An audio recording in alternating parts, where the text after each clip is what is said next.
Well, we now know the exact moment that Florida State realized that college football playoff snub was coming.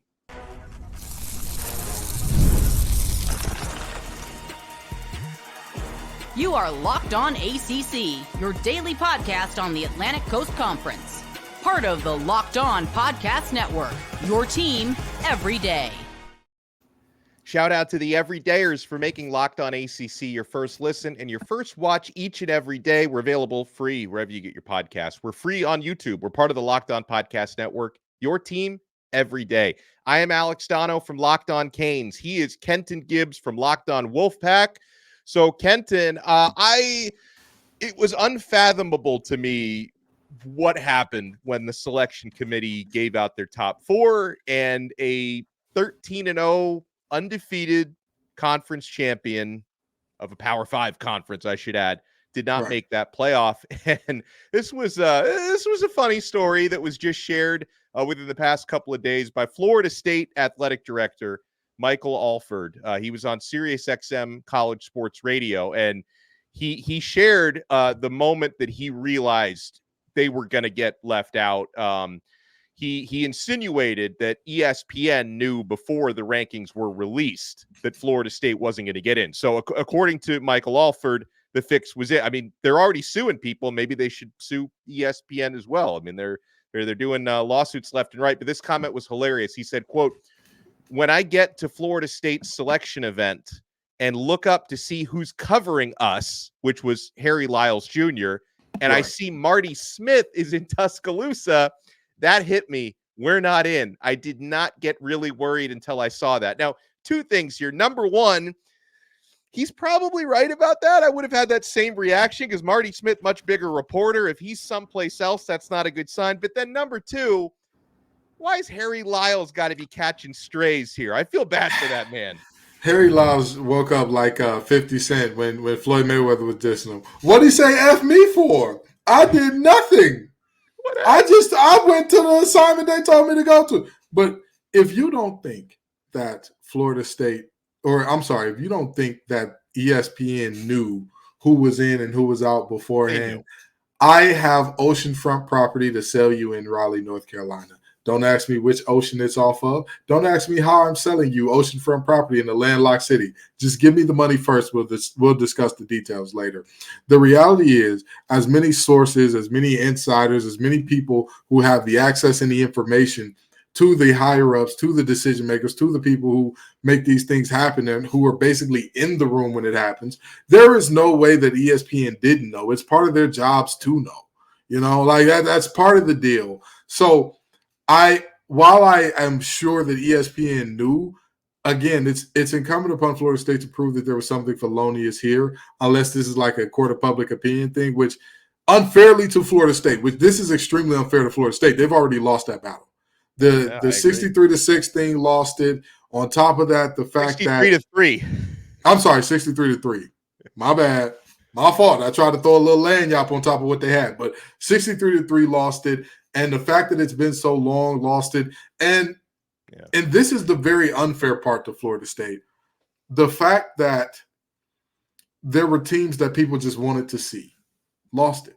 That's what lost it. We all know 9 times out of 10, it's not really about who you are as much as it is who are you going against as well. And when you look at the brands of Texas and Bama, who were the one-loss teams that got in, you're looking at a very, very different situation than you're looking at with Florida State. And that's no disrespect to Florida State. Florida State is a very powerful brand in and of their own right. Sure. It's not the same as a Texas or Alabama. And people can argue, well, it's only because we're in the ACC. And if we were in the SEC, if ifs and buts were bears and nuts, squirrels never starve. We live in the real world. And with that being said, that's kind of part of it. ESPN knew, and Florida State still got jobbed. I still agree to that. I still have no holds or no reservations about saying that Florida State was very unfairly targeted and taken out of the playoff because, again, you can only play who's in front of you with who you have. And I don't think that it's fair at all to have a third-string quarterback that was not going to be playing in a bowl game and what he could do offensively. Again, true freshman as well. as a representative of what your offense could do overall, it's not fair. It's not right. Well, it's it was like unjust. could you imagine like what I would compare it to is if the Kansas City Chiefs go 14-3, but Patrick Mahomes suffers a season-ending injury right before the playoffs, and then the NFL is like, well, we can't let you in the playoff now. Yeah. I don't. I'm sorry, you won your conference in the division, but if you're nothing without your star quarterback, we can't. Like it's the whole thing's ridiculous, and yeah, and then meanwhile, we have another court update. Florida State versus the ACC. Remember, there's 2 consecutive court cases going on. Well, really 3 if you include the Florida Attorney General who's suing the ACC. But you've got the ACC versus FSU in North Carolina. You've got Florida State versus the ACC in Florida. There's an update on that side of it. So the next hearing has been scheduled for June 18th at 9 a.m. in Leon County. The big issues here being the sovereign immunity issue for Florida State, whether they as an institution of the state of Florida can be sued in a different state, and forum shopping, right? Where, the judge in Florida, Judge Cooper, has ruled saying that, hey, he believes the ACC countersued. Well, they countersued Florida State before Florida State got a chance to sue them because they wanted things to move forward in North Carolina. And so here is per Noel's Game Day on Sports Illustrated. Here's part of the amended complaint, because Florida State, they filed that amended complaint that we talked about, Kenton. That's why the judge set a new hearing, because the amended complaint is in. This is a quote from that amended complaint. FSU and the ACC argue this dispute is now very simple. The court need only construe 2 contract provisions from 2 separate contracts to resolve it. First, under the grant of rights, whether the media rights to FSU's home games after it leaves the ACC are, quote unquote, necessary for the ACC to perform its contractual obligations under the ESPN agreement. So if Florida State is out, do they need to keep those TV rights even though they're out? Second, under Article 1.4.5 of the ACC Constitution, whether the self-described liquidated damages withdrawal payment of $140 million is a penalty. Fortunately, the ACC concedes both. The amendment begins. So Florida State has basically accused the ACC of admitting that Florida State is right in past hearings and basically giving Florida State a loophole. So it goes on to mention the ACC stated on April 9th, and I had to do some brushing up on where this quote actually came from. But on April 9th, the ACC allegedly said ESPN doesn't have the right to broadcast anything once FSU leaves the conference. Therefore, Florida State argues because ESPN has no right to FSU's home games after FSU leaves the ACC, those media rights are not necessary to perform the ESPN agreements. Hence, the media rights to FSU's home games after it leaves the ACC never transferred to the ACC in the first place. So that and obviously it's up to a judge and I guess potentially a jury down the road if they don't settle first, of course, to determine whether Florida State really found that gotcha moment. And a quick counterpoint, Kenton, and this comes from a lawyer. I'm not saying I agree with this person. But this is David McKenzie, who's a sports attorney, he's very much on the ACC side of things. Like he's very much dug into that trench. So take this with a grain of salt, but this is a legal opinion that counters what Florida State is saying. He says FSU's argument presents a circular logic that misinterprets the contractual obligations and rights established by the grant of rights. FSU uses a single brief remark made during an 8-hour hearing that, quote, ESPN doesn't have the right to broadcast anything regarding FSU games post-departure, and misguidingly treats it as if it were a definitive contractual provision. This approach wrongly equates the end of FSU's ACC membership with an automatic termination of ESPN's broadcasting rights as established by the plain language of the existing agreement. So Florida State lawyers interpret it one way. A lawyer, and this is not the ACC's lawyer, but he's a lawyer that is pro-ACC, interprets it a completely different way. We'll see what the judge has to say about it on June 18th. Absolutely. I mean, that's all we can say at this point. And, I have a way that I think that this will go. But again, you nor I have law degrees. We don't have JD by our name. It's not Alex Donno Esquire, nor is it Ken Gibbs Esquire. So, it'll be very interesting to see how this thing plays out. again, we both have our feelings on this. Everybody knows where I've stood on this from the beginning in terms of what I think has legs and what doesn't. We'll see. We'll see if Florida State fans are happy with the resolution here. We'll see if the ACC is happy with the resolution here. We'll see if everybody walks away a little pissy with what the outcome is. And at the end of the day, I feel like this isn't the beginning, but I don't even feel like we're at the middle of this thing yet. Yeah. Well, also on this episode, we're going to talk about private equity. Looking like private equity is going to get into college athletics, and also how that could tie into Florida State, because there's a couple very clear tie-ins there. And when we come back, the ACC has voted in favor of the NCAA's landmark settlement in that antitrust case. By the way, the Big Ten and Big 12 have also voted in favor of that. So it looks like this thing is going to move forward, and what that means for the ACC and for college football. We're only getting started here on this brand new episode of Locked On ACC. You want to keep it locked.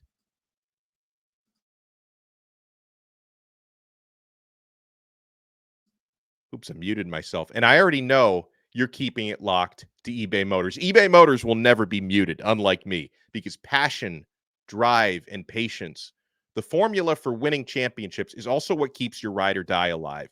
eBay Motors has everything you need to maintain your vehicle and level it up to peak performance. Superchargers, roof racks, exhaust kits, LED headlights, and more.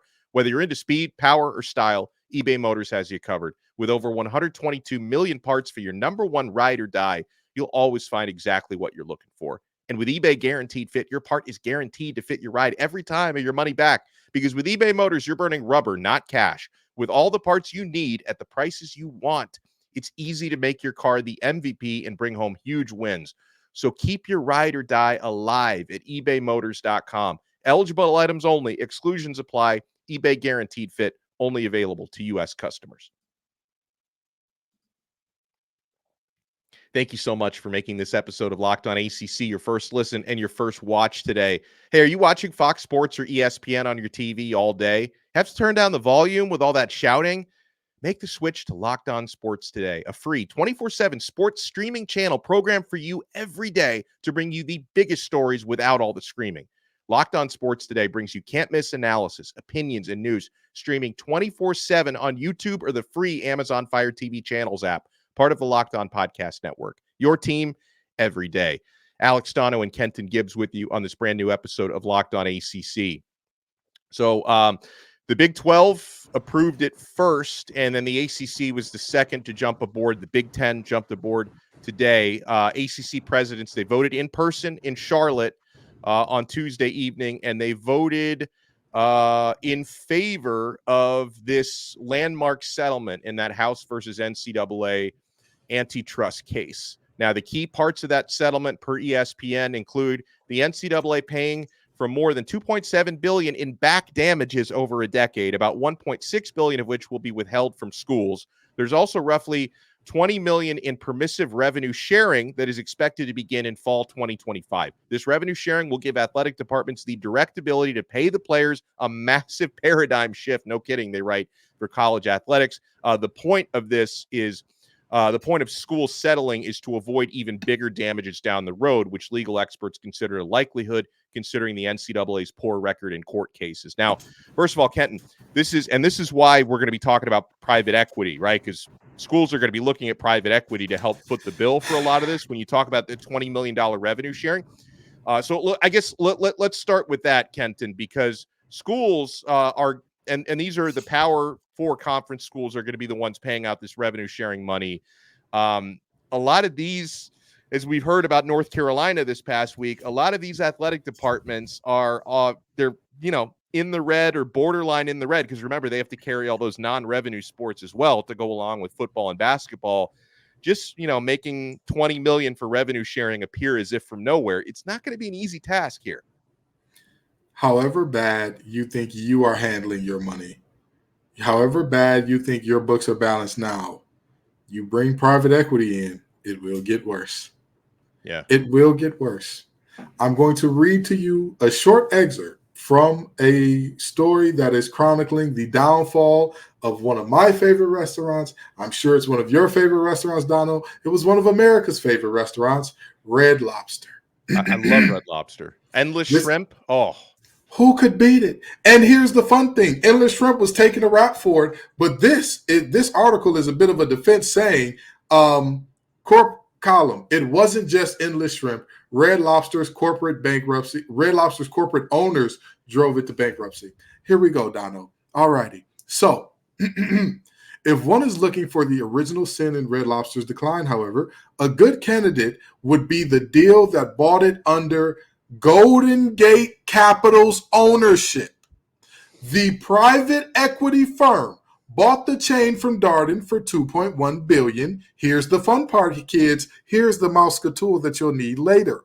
Financing the sale in part by selling real estate underlying 500 restaurants to the real estate firm American Realty Capital.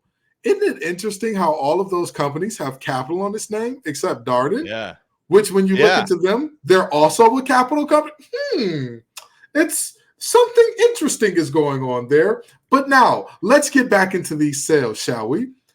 This was a sale leaseback transaction in which Red Lobster was instantly converted from the owner of its property to a tenant of the same property. So in essence, Red Lobster property was sold from private equity to private equity, and Red Lobster had to pay private equity for the property it used to own. So they had to pay rent. Oh, but wait, there's more. The leases were typically long-term, as long as 25 years, with annual rent increases of 2% baked in. Here's the fun part where it cooks it the worst. They were triple net leases. For those of you who work in the restaurant industry or who work in the real estate industry, you know why that's concerning, but let's explain to everybody else. Meaning the restaurants were responsible for paying operating costs, property taxes, and insurance for land that they no longer own. That's wow.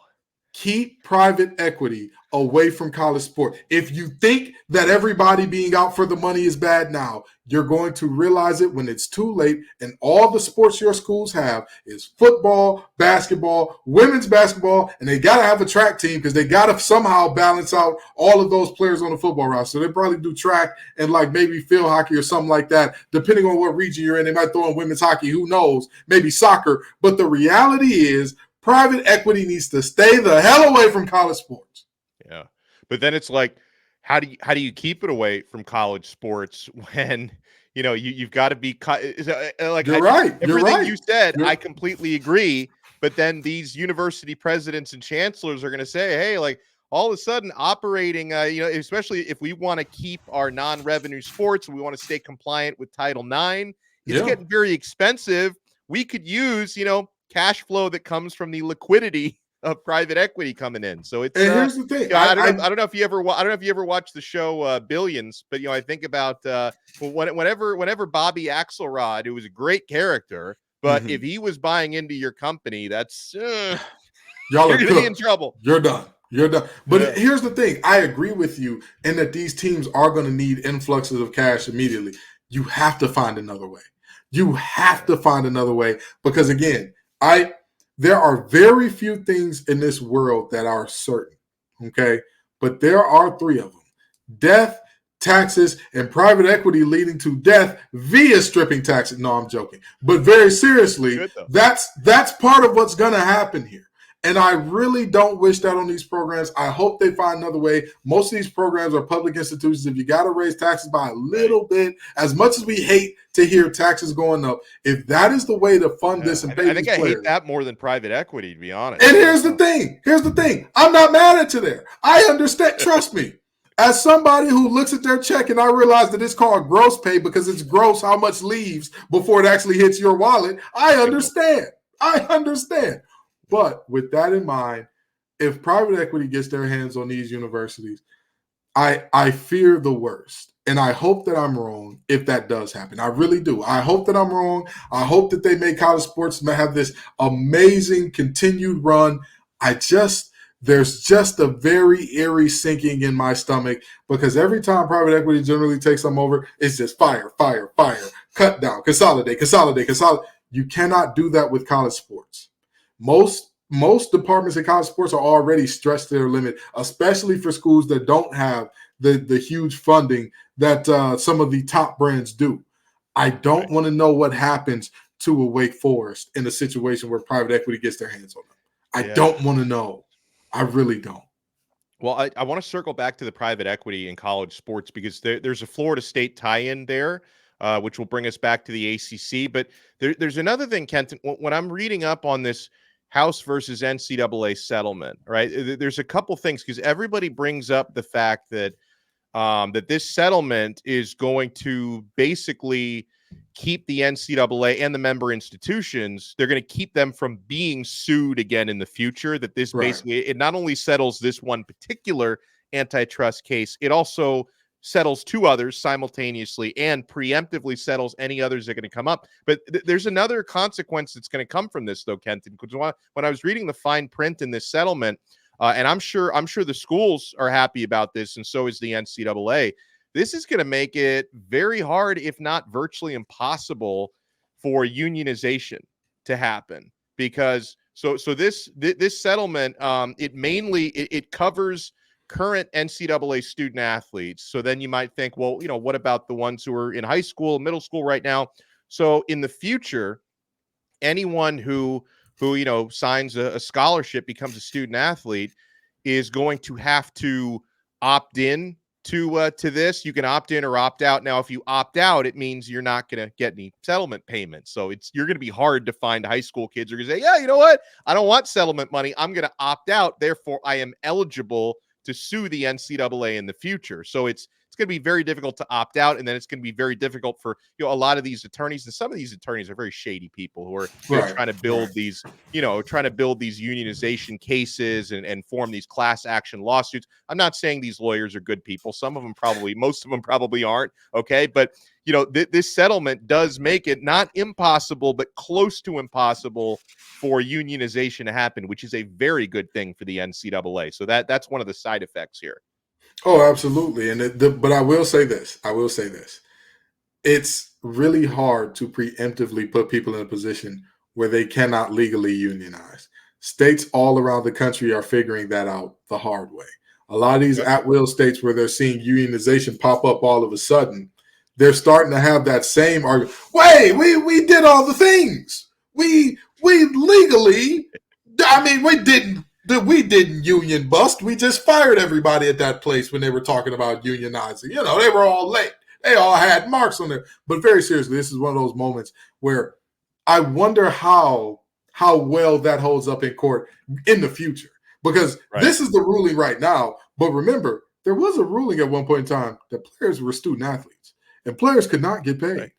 And now all of a sudden, there seems to be a new day.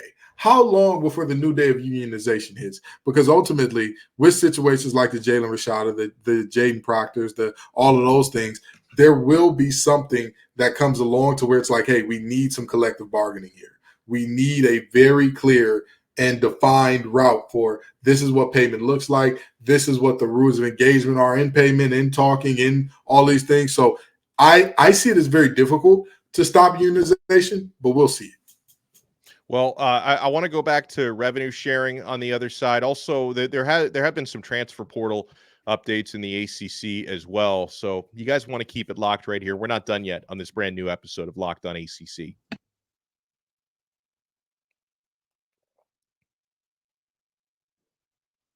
Thank you so much for making Locked On ACC your first listen and your first watch today. We're available free wherever you get your podcasts. We are free on YouTube. We're part of the Locked On Podcast Network, your team every day. Alex Donno from Locked On Canes, Kenton Gibbs from Locked On Wolfpack. So Kenton, Miami, a team that I cover, scored another transfer portal player, Tyler Barron, who was technically a former Louisville edge rusher, never actually played for Louisville. He was one of those players that transferred right out.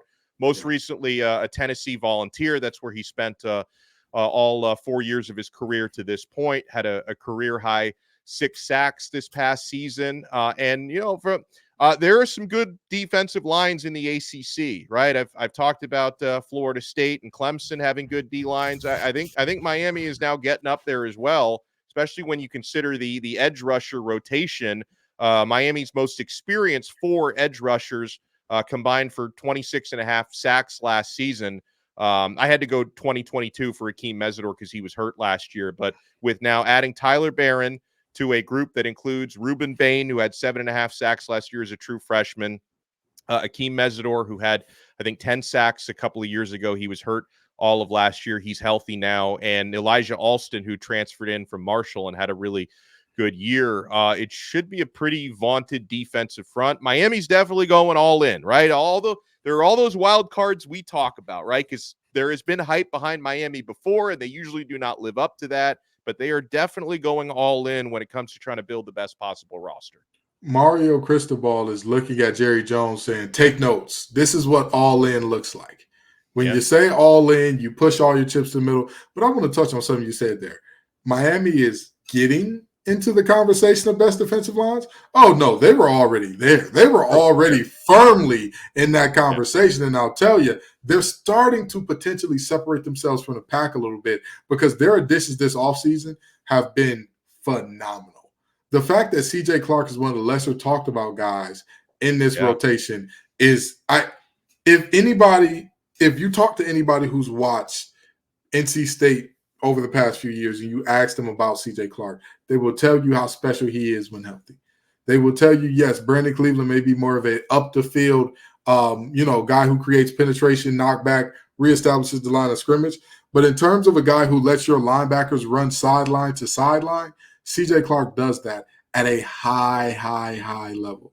So when you're looking at a linebacking core that is going to be good, but not necessarily like hey, this is going to be the strength, you need a guy like him to help them out and keep guys from getting to the defensive backfield where that may be the biggest question for Miami. That's important. This is a group that could be special next year. Again, to me, it's all about chemistry. It's all about how they gel, because people who haven't played football, they think that defensive line is a position that you don't need chemistry to play. You just go out and do your thing. There is an art and a beauty to a natural text game. That means tackle over end. When that defensive end feels the defensive tackle rushing past him, he's like, I can come but underneath and collect the sack here. There's a certain chemistry that goes into that. If they can grow together and fill each other out on the fly very quickly, they could be a problem. They could be a problem. Because in terms of talent, in terms of just sheer talent, I don't think that there's anybody that is as good as them. And I would say Florida State is the only one in their stratosphere. I don't think Clemson is in that stratosphere. I don't. Yeah. I just don't. I think NC State's top guys are there. But when you talk about depth, like their second and third guy, they're not in there. I don't think anybody is in there in terms of defensive line talent, top to bottom, in with Miami. So it'll be very interesting to see how these pieces come together because, again, Miami's never had a talent issue. I've never seen Miami, and I thought to myself, oh, what a bunch of bums this coach has to glue together. I do think in 2022 the talent was pretty bad. Last year they should have been better than 7-6. So last thing here on private equity coming in, one of the driving forces in this push for private equity in college football is actually a former Florida State quarterback, Drew Weatherford of Weatherford Capital. So Weatherford Capital and Redbird Capital. Redbird Capital are, they have their hands in several professional sports teams, the Boston Red Sox, Liverpool, over in England, among those. So Weatherford Capital and Redbird Capital partners have combined their powers and billions in cash to create College Athletic Solutions, a dedicated campaign and business building platform for investing capital in college athletic departments at the most transformational time in history. Now, in part of this story, Weatherford had said that there are 3 or 4 different universities he's been talking to, didn't reveal who they are, for obvious reasons until those deals are sealed. But Kenton, I've got to imagine, given who this is, I've got to imagine Florida State's got to be one of those, right? Especially since Florida State at some point, they're either going to have to buy their way out of the ACC, whether that is paying full price or paying a settlement price.